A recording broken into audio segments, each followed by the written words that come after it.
perché pronta una cordata di imprenditori che affiancherà Corvezzo nella gestione del Treviso Calcio. Sentiamo il presidente che chiarisce la situazione societaria e cerca di tranquillizzare i tifosi. Posso ufficializzare che abbiamo avuto tre contatti importanti, di cui due molto avanzati. No, l'idea, adesso vediamo, valutiamo, però l'idea di uno dei tre gruppi.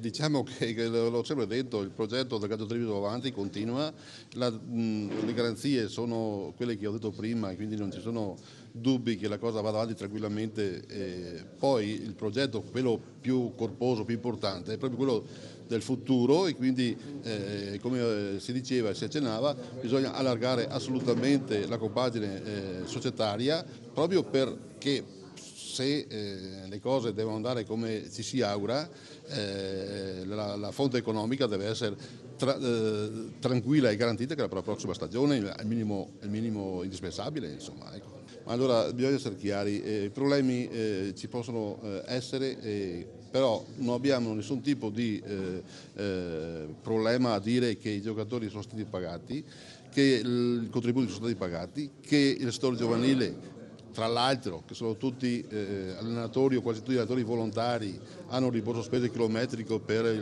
l'autostrada o il gasolio, di questo si tratta, quindi se c'è da fare critica su questo, allora diciamo che a Treviso non abbiamo questi problemi. Il bilancio, come si diceva, è stato valutato ieri, al 31 dicembre, c'è una piccola perdita intorno ai 12.000 euro che adesso sarà, una volta approvato definitivamente, anche pubblicato, quindi insomma non c'è niente di particolare. Insomma. Non è che sia cambiato cosa in 3 giorni, non è possibile cambiare in 3 giorni certe cose.